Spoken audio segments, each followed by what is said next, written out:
Photo आप इसकी बताओ, ये किसका है? ये बार-बार ड्रोन की धमकी दे रहा है। कौन कर रहा है ये बताओ। सात सोलंकी नाम ये पत्र इसका ही है क्या ये? से कह रहा है। सुबह से खड़े हैं 10 बार आ गए 10 बार आ गए यहाँ। स्कूल वालों को फोन किया वो किसको? निजी शिक्षण संस्थाओं का गैर सरकारी स्कूलों का सबसे बड़ा संगठन स्कूल शिक्षा परिवार के बैनर तले आज हम लोग लगभग 7 दर्जन स्कूल संचालक हमारे लोकप्रिय विधायक श्री विक्रम सिंह जी जाखल साहब से हमने हमारी समस्याओं को लेकर उनसे मिले हम लोग सारे। एक कोई यूट्यूबर फेसबुक पत्रकार है जो हमारे स्कूलों में जबरन घुस के टीचर्स को धमकाना, वहाँ की वीडियो बनाना, स्कूलों के ऊपर टिक्का टिप्पणी करने का कार्य कर रहे थे। उनके खिलाफ कल पुलिस थाने में प्रेरणा स्कूल के मनोज जी यादव ने मुकदमा भी दर्ज करवाया है। इस संबंध में हमारे सारे स्कूल संचालक और टीचर्स नवलगढ़ ब्लॉक में 130 गैर सरकारी स्कूलें हैं, 2500 शिक्षक और शिक्षिकाएँ ड्राइवर बाईजी हैं, हजारों विद्यार्थी हैं। उनके इस घटना से, उनके इस कृत्य से हमारा सब शिक्षकों का मन बड़ा आहत हुआ है, दुख पहुंचा है, विचलित हुए हैं कि जो शिक्षक बच्चों के चरित्र निर्माण और नव निर्माण सर्वांगीण विकास के लिए हम लोग अपनी ऊर्जा उस कार्य में खर्च करें। हमें आदरणीय विधायक जी से मिलने का आज अवसर मिला, उनसे मिले, हमारी समस्याओं को लेकर विधायक जी ने बहुत ही अच्छे संतोषजनक हमें जवाब दिया है, उन्हें आश्वासन दिया है। आदरणीय विधायक जी ने आश्वासन दिया है कि नवलगढ़ में रहते हुए, मेरे रहते हुए कोई भी प्राणी दुखी नहीं होगा, कोई भी व्यक्ति तनाव चिंता में नहीं होगा, किसी के दिल पर आघात नहीं पहुंचेगा। उन्होंने उस पत्रकार महोदय को बुलाकर उन्होंने दिशा निर्देश दे दिया गया है, दोबारा से वो ऐसा कार्य नहीं करेगा। हमारा पूरा संगठन, हमारा 2500 शिक्षक शिक्षिकाएँ ड्राइवर बाईजी, हजारों हमारे बच्चे, हम सब की ओर से आदरणीय विधायक जी को धन्यवाद देते हैं। इसके लिए बहुत बहुत धन्यवाद विधायक जी का। बताओ। अब पूरे नवलगढ़ निजी शिक्षण से स्कूल शिक्षा परिवार संघ के सदस्य आज विधायक जी से मिले हैं और विधायक जी ने आश्वासन दिया है कि जल्दी उसके ऊपर कार्रवाई भी होगी और मेरे रहते हुए आज के बाद नवलगढ़ में ऐसी कोई प्रक्रिया नहीं होगी जो किसी इंडिविजुअल को कोई मान सम्मान पे ठेस पहुँचे। और स्कूल वाले कभी गलत काम नहीं करते हैं। अगर 9 से 12 तक के बच्चे पढ़ रहे हैं, उनके साथ अगर 2 छोटे बच्चे भी आ जाते हैं तो हमारा दायित्व नहीं बनता कि सर्दी के अंदर उनको गेट से बाहर कर दिया जाए। तो हमारी प्रशासन से और विधायक जी से यही मांग थी कि इनको कठोर से कठोर सजा दी जाए और आइंदा से ऐसी गलती दोबारा, जो मेरे मान सम्मान, विद्यालय की मान सम्मान समझो या हमारे स्कूल वालों की सभी की प्रतिष्ठा, अगर कोई ऐसे खराब करेगा तो हमें हमेशा एक दूसरे के साथ खड़े हुए मिलेंगे और आगे भी हम ऐसे ही, अगर हमारे पीछे दोबारा से कोई यूट्यूबर पीछे पड़ेगा तो आगे कलेक्टर और एसपी तक भी हम जाएंगे। Thank you.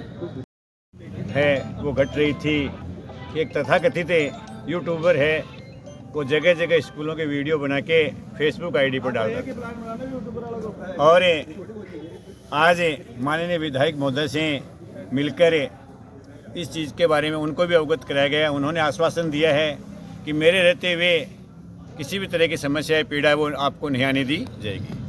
लेकिन हम माननीय विधायक महोदय से ज्ञापन के माध्यम से और सभी स्कूलों के संचालक की मांग कर रहे हैं कि उस कथाकथित जो पत्रकार कह रहा है अपने आप को यूट्यूबर है, उसको गिरफ्तार किया जाए और उसको यथाचित दंड उसको मिलना चाहिए।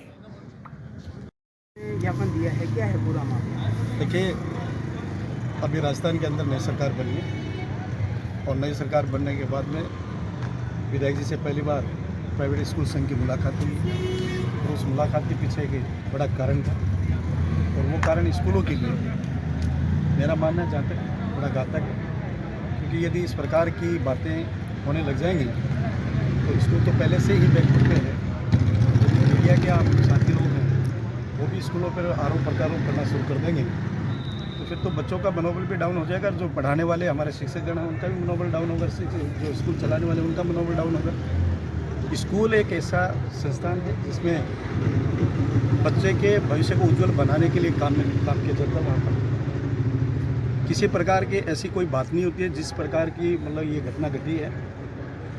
इस प्रकार की घटना जो घटी उसके मैं बड़े शब्दों के अंदर भर्त्सना करता हूँ कि इस प्रकार के काम नहीं होने चाहिए जो एक पत्रकार महोदय ने किया। क्योंकि स्कूल में जो बच्चा जाता है पढ़ने के लिए जाता है, पढ़ने के लिए फिर भी यदि मैं आप लोगों से भी निवेदन करना चाहूँगा, आपको लगता है कि किसी स्कूल के अंदर ऐसी कोई बात है तो आप पहले स्कूल प्रिंसिपल से बात करें, बात करके उस बात की जानकारी लें आप लोग। और जानकारी लेने के बाद में यदि आपके सामने कोई बात है तो उनके संज्ञान में डाल करके उसके बाद में आप उसके ऊपर चर्चा कर सकते हैं। आप अपने मतलब कोई भी न्यूज़ बनाने के लिए भी आगे स्वतंत्र, परंतु पहले संज्ञान में स्कूल संस्था संचालक के आनी जरूरी होती है। रही बात ये जो घटना घटी है वो किसी छोटे बच्चों की क्लासों के लेकर के घटी थी। छोटे बच्चे अक्सर से स्कूल वाले नहीं बुलाते हैं, फिर भी गार्जियंस क्या करते हैं जब बसें आती हैं तो उनमें 1 2 3 4 5 10 बच्चों को बैठा ही देते हैं। तो स्कूल संचालक की और टीचर की मजबूरी होती है उसकी स्कूल में आने के बाद में उसको कक्षा में बैठाना पड़ता है उसको, क्योंकि वापस घर तो उसको पहले छोड़ नहीं सकते हम लोग। इस प्रकार से कई बच्चे आते थे तो कई साथियों को लगा इसकी कलेक्टर साहब के आदेश के बावजूद भी ये क्लासें लग रही हैं। पूरे झुंझुनू जिले के अंदर लगभग स्कूलें हैं वो कलेक्टर साहब के आदेश के पालना के अनुरूप लगी हुई थी, परंतु कभी कभार ऐसी स्थिति आती है इसकी कुछ बच्चे आ जाते हैं तो उसको हम भी अवॉइड नहीं कर सकते। उनको क्लास में बैठाना हमारी मॉरल ड्यूटी बन जाती है और उनको पढ़ाने भी मॉरल ड्यूटी बन जाती है, क्योंकि 5-6 घंटे स्कूल में बच्चा यदि रहेगा तो उसको यदि नहीं संभालेगा तो उधमबाजी करेगा। तो इस प्रकार की बातों को ध्यान में रख करके यदि मीडिया बंधु हैं वो उन बातों को उछालने की कोशिश करेंगे, स्कूलों पे प्रेशर बनाने की कोशिश करेंगे तो ये कतई बर्दाश्त करने वाली चीज़ नहीं है। मैं उसके एक बार फिर कड़े शब्दों में भर्त्सना करता हूँ, निंदा करता हूँ और आपसे लोगों से भी निवेदन करूँगा इसकी स्कूलों को आप सहयोग दें आप लोग, और सहयोग देंगे तो निश्चित रूप से, क्योंकि हम जो काम कर रहे हैं वो समाज को आगे बढ़ाने के लिए, हमारे देश निर्माण के करने के लिए हम लोग प्रयास कर रहे हैं, तो उसमें आप लोगों का भी सहयोग होना बहुत ज़रूरत है। बहुत बहुत धन्यवाद। हमें देख नहीं आ रहे हैं कि निकटवर्ती जिला है अपने पास सीकर, तो वहाँ पर ऑर्डर ऐसे चलते हैं कि झुंझुनू जिले में तो छुट्टियाँ रहती है, सीकर में खुली रहती हैं स्कूलें और वहाँ की बसें स्कूल बस भी यहाँ पर आती है, तो इसे आप किस तरह से चुनौती के रूप में देखते हैं? हाँ, ये हमारे लिए बड़ी चुनौती है क्योंकि सीकर के अंदर बड़े बड़े इंस्टीट्यूट के हब बन गए हैं और वो हमारे झुंझुनू तक स्कूल बसें पहुँचा दी उन लोगों ने, और उनके ऊपर वहाँ के जो कलेक्टर साहब आदेश करते हैं उनका प्रभाव नहीं होता है, क्योंकि वो बड़ी संस्थाएं हैं, उनका क्या रूल्स है वो तो वो जाने, परंतु रूल तो सभी के लिए के होते हैं। अब वो स्कूल यदि यहाँ से बच्चे लेके जाते हैं तो यहाँ के गार्जियन जो यहाँ स्कूल चल रही हैं उनमें यदि स्कूल वाले बच्चों को नहीं बुलाएंगे तो वो कहेंगे इसके आप फीस किस बात के ले रहे हो, हमारे बच्चों को तो आप स्कूल में नहीं बुला रहे। तो स्कूल वालों के लिए एक धर्म संकट बन जाता है। जो अभी भाई साहब ने क्वेश्चन किया है सीकर का, सीकर हमारे लिए बहुत बड़ा एक चैलेंज है और मैं सभी मेरे स्कूल बंधुओं से भी निवेदन करना चाहूँगा इसकी हमें और ज़्यादा मेहनत करनी है और कठोर कदम उठाने हैं ताकि हमारे नौलगढ़ के आसपास के क्षेत्रों के जो भी स्टूडेंट्स हैं वो यहाँ नौलगढ़ में ही रुके, सीकर की ओर वो प्रस्थान करने की कोशिश नहीं करें, क्योंकि हम यहाँ पर स्थिति मजबूत करेंगे, शिक्षा का स्तर बढ़ाएंगे और हमारे और भी जो सुविधाएं उनको बढ़ाएंगे तो निश्चित रूप से आने वाले समय में नौलगढ़ की स्कूलें हैं वो भी चौमुखी विकास करेंगी।